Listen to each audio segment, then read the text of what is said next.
Hello students, क्या हाल चाल। स्वागत है आप सभी का हमारे YouTube channel stars vision classes पर, जिस पर आज मैं आप सभी के लिए लेकर आई हूँ एमएससी थर्ड सेमेस्टर की पेपर 2 की क्लास जूलॉजी की, जिसमें कि हम यूनिट 1 डिस्कस करने वाले हैं, जो कि है गोनैड्स एंड गैमेटोजेनेसिस, जिसमें हमारा सबसे पहला टॉपिक होने वाला है सेक्स डिफरेंशिएशन इन वर्टिब्रेट्स, यानी कि वर्टिब्रेट्स में सेक्स डिफरेंशिएशन की क्या प्रोसेस होती है।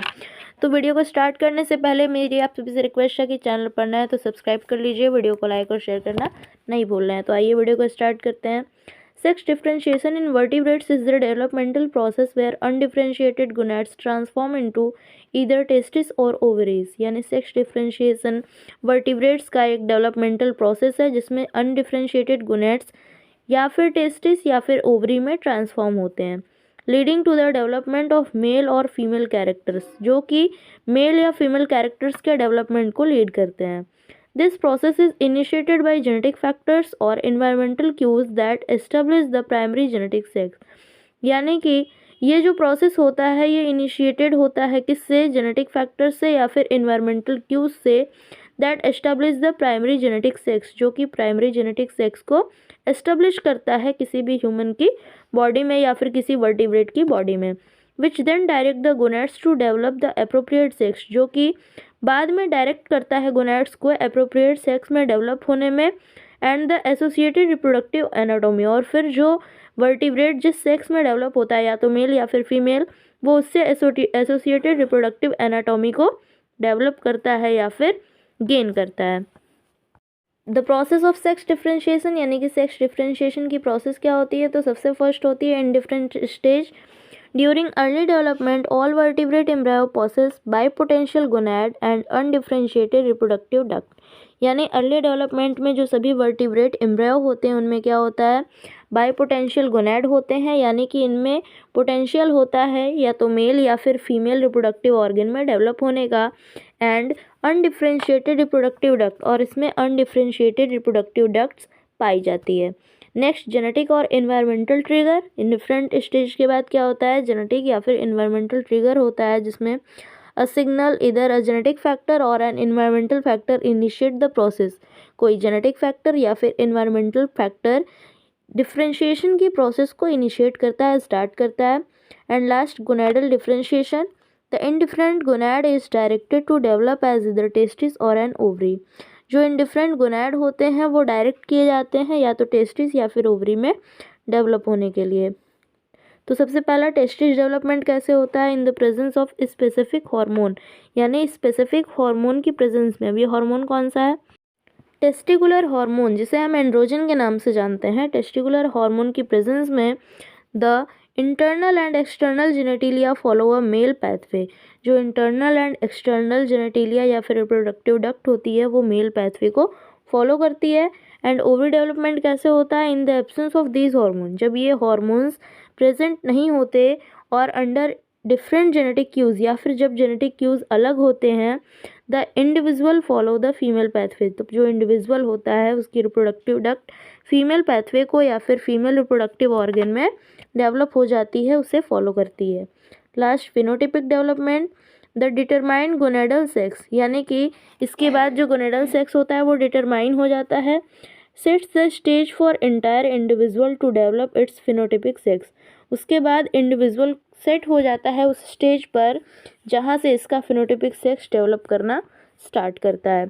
नेक्स्ट टॉपिक हमारा होने वाला है स्पर्मेटोजेनेसिस। तो आइए स्पर्मेटोजेनेसिस के बारे में डिस्कस करते हैं।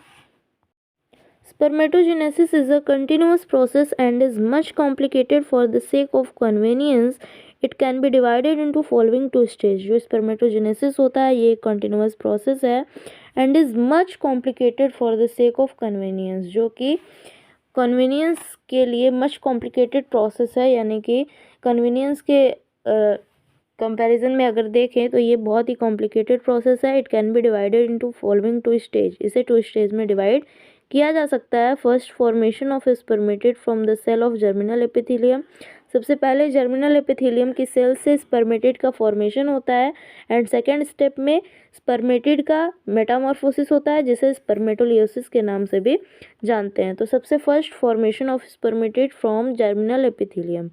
The formation of spermatid start from primordial germ cells, यानी स्पर्मेटिड की जो फॉर्मेशन की प्रोसेस है वो प्रीमोर्डियल जर्म सेल से स्टार्ट होती है, जिन्हें प्राइमरी जर्म सेल्स भी कहा जाता है टेस्टिस का।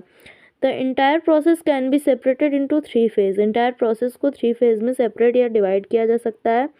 पहला mitotic multiplication phase, second growth phase and third maturation और म्यूटिक फेज। तो सबसे पहले मल्टीप्लिकेशन फेज के बारे में पढ़ेंगे। द स्पर्मेटोगोनिया और sperm mother cell lie next to the basement membrane. यानी जो स्पर्मेटोगोनिया होती है या जिन्हें हम स्पर्म मदर सेल भी कह सकते हैं, ये बेसमेंट मेम्ब्रेन पे प्रेजेंट होती है। These divide repeatedly by mitosis producing new cells throughout life। और ये रिपीटेडली डिवाइड होती है माइटोसिस के द्वारा, जो कि न्यू सेल्स प्रोड्यूस करती रहती है अपनी पूरी लाइफ पीरियड में।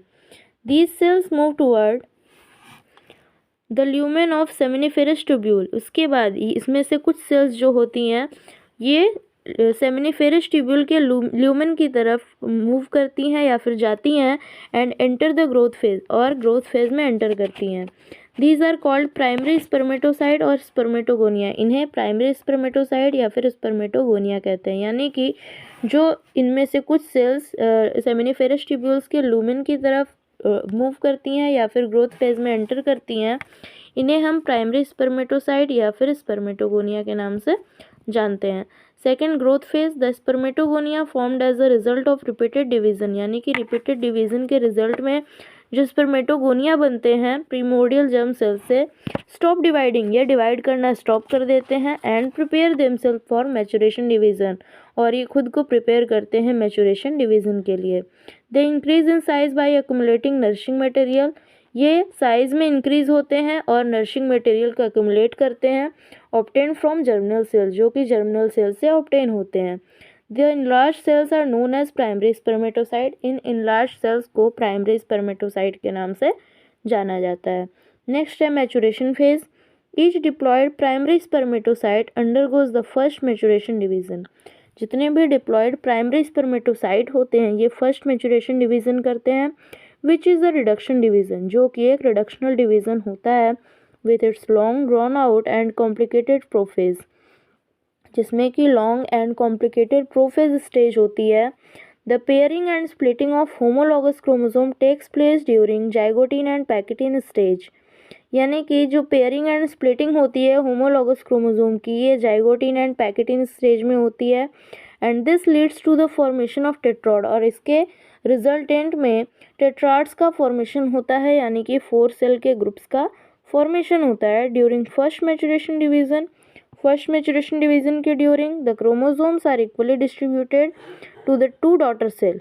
दोनों डॉटर सेल में जो क्रोमोसोम होते हैं वो इक्वली डिस्ट्रीब्यूटेड होते हैं। As a result of first maturation division the 2 cells formed are haploid having n number of chromosome. जो 2 सेल्स बनती हैं फर्स्ट मैचुरेशन डिवीजन के बाद ये हैप्लॉइड होती हैं, जिसमें कि n number of chromosomes present होते हैं। These haploid cells are called secondary spermatocyte, और इन हैप्लॉइड सेल्स को सेकेंडरी स्पर्मेटोसाइट्स के नाम से जाना जाता है। A secondary spermatocyte undergo second maturation division. यानी जो सेकेंडरी स्पर्मेटोसाइट होता है वो सेकेंड मैचुरेशन डिवीजन करता है, which is simple mitotic division, जो कि सिंपल माइटोटिक डिवीजन होता है। As a result each secondary spermatocyte divide in 2 equal cell the spermatid. इसके रिजल्ट में क्या होता है, जो ईच सेकेंडरी स्पर्मेटोसाइट होता है ये 2 इक्वल सेल्स में डिवाइड होता है, जिसे स्पर्मेटिड कहा जाता है। At the end of maturation phase 4 haploid spermatid are formed from each diploid primary spermatocyte. Maturation phase के एंड में 4 हैप्लॉइड स्पर्मेटिड का फॉर्मेशन होता है ईच हैप्लॉइड प्राइमरी स्पर्मेटोसाइट से। सेकेंड स्टेप होती है स्पर्मियोजेनेसिस और spermateleosis. It is the gradual differentiation of stationary rounded and undifferentiated spermatid into an active and motile sperm. ये ग्रेजुअल डिफरेंशिएशन होता है stationary rounded and undifferentiated spermatid का into an active and motile sperm. यानी कि ये जो process होती है इसमें spermatid active and motile sperm में ट्रांसफॉर्म होता है या फिर कन्वर्ट होता है, डेवलप होता है। The spermatid formed as a result of maturation division. यानी जो स्पर्मेटिड होता है ये मैचुरेशन डिवीजन के रिजल्ट में बनता है या फिर मैचुरेशन डिवीजन के बाद स्पर्मेटिड का फॉर्मेशन होता है। Are typical undifferentiated animal cells containing mitochondria, और ये जो स्पर्म होते हैं ये टिपिकल अनडिफरेंशिएटेड एनिमल सेल्स होते हैं जिसमें mitochondria, Golgi body and centriole present होता है, but with a haploid set of chromosome, लेकिन क्रोमोसोम नंबर जो होती है वो हैप्लॉइड होती है। इन दिस फॉर्म, इस फॉर्म में it is incapable of functioning as a male gamete, ये एक मेल गैमेट के फॉर्म में फंक्शन करने में इनकेपेबल होता है। The changes which transform spermatid into a spermatozoon और फॉलोइंग, यानी कि कुछ चेंजेस होते हैं जो स्पर्मेटिड को स्पर्मेटोजोन में कन्वर्ट करते हैं या फिर ट्रांसफॉर्म करते हैं। कौन कौन से चेंजेस होते हैं? सबसे फर्स्ट है nuclear changes. The nucleus shrink by losing water from nuclear sap and the chromosome are closely packed. Nucleus क्या होता है? वाटर लॉस करता है न्यूक्लियर सैप से, और उसके बाद जो क्रोमोसोम्स होते हैं ये क्लोजली पैक्ड हो जाते हैं।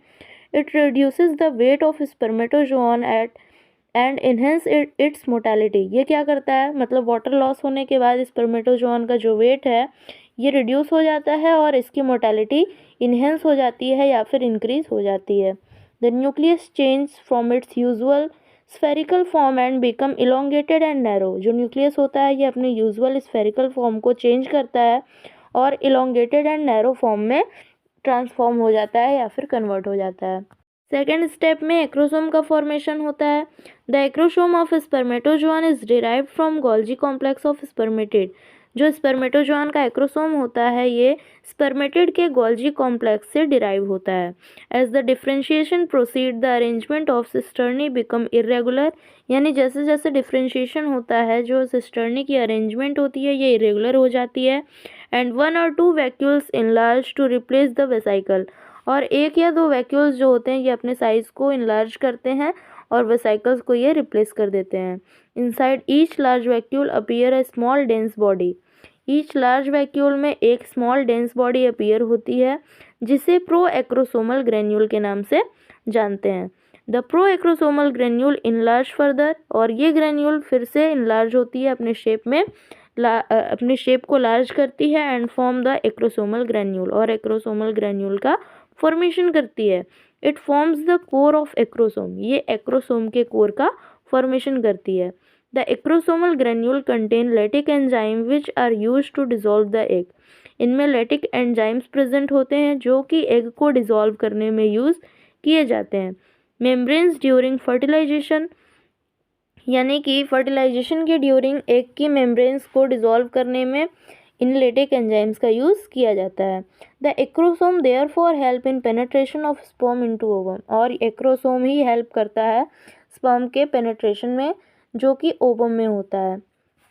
Formation of axial filament of spermatozoon, acrosome के फॉर्मेशन के बाद स्पर्मेटोजोन के एक्सिल फिलामेंट का फॉर्मेशन होता है। द एक्सिल फिलामेंट और tail of spermatozoon is formed from the centriole of spermatid, ये स्पर्मेटिड के सेंट्रियोल से बनते हैं। The spermatid consist of 2 centriole, spermatid में 2 सेंट्रियोल पाए जाते हैं। During spermiogenesis these move and come to lie behind the nucleus, spermiogenesis के ड्यूरिंग ये मूव करते हैं एंड न्यूक्लियस के बिहाइंड ये सेट हो जाते हैं या फिर ये न्यूक्लियस के पीछे आ जाते हैं। One of them enters in the posterior part of nucleus, उनमें से एक न्यूक्लियस के पोस्टीरियर पार्ट में जाता है and is known as the proximal centriole, इसे प्रॉक्सिमल सेंट्रियोल के नाम से जानते हैं। Distal centriole lies next to the proximal centriole, और इसके नेक्स्ट साइड में डिस्टल सेंट्रियोल प्रेजेंट होता है which give rise to the axial filament of flagellum, जो कि फ्लैजिलम के एक्सिल फिलामेंट को राइज करता है या फिर जिससे एक्सिल फिलामेंट फ्लैजिलम की निकलती है। Last formation of mitochondrial helix, मतलब इसके बाद माइटोकॉन्ड्रियल हेलिक्स का फॉर्मेशन होता है। All the mitochondria from different parts of spermatid accumulate in middle piece of spermatozoon, यानी कि स्पर्मेटिड के डिफरेंट पार्ट में जितने भी माइटोकॉन्ड्रिया होते हैं ये स्पर्मेटोजोन के मिडल पार्ट में आ जाते हैं around the proximal part of axial filament, जो कि एक्सिल फिलामेंट का प्रॉक्सिमल पार्ट होता है। Finally these get twisted spirally forming a sheath around the axial filament, और उसके बाद फाइनली ये क्या करते हैं? स्पायरली ट्विस्टेड हो जाते हैं जो कि एक्सिल फिलामेंट के चारों तरफ शेथ का फॉर्मेशन करते हैं। लास्ट स्टेप होती है फॉर्मेशन ऑफ मैचेट की। Much of the cytoplasm of spermatid is lost, यानी कि स्पर्मेटिड का सबसे ज़्यादा पार्ट जो होता है साइटोप्लाज्म का वो लॉस्ट हो जाता है ड्यू टू एक्रोसोम फॉर्मेशन के during. The cytoplasm of anterior end moves into the middle piece, मतलब एंटीरियर एंड का जो साइटोप्लाज्म होता है ये मिडिल पीस में आ जाता है and forms a condense layer around its periphery, और इसके चारों तरफ कंडेंस लेयर बनाता है जिसे कि मैचेट या फिर साइटोप्लाज्मिक ड्रॉपलेट के नाम से जाना जाता है। सो स्टूडेंट्स, ये थी प्रोसेस स्पर्मेटोजेनेसिस की। हमारी आज की वीडियो में बस इतना ही। मिलते हैं नेक्स्ट वीडियो में जिसमें कि हम oogenesis एंड विटेलोजेनेसिस के बारे में डिस्कस करेंगे। So be ready for next video. Channel पर नए तो सब्सक्राइब कर लीजिए, वीडियो को लाइक और शेयर करना नहीं भूलना है। थैंक्स।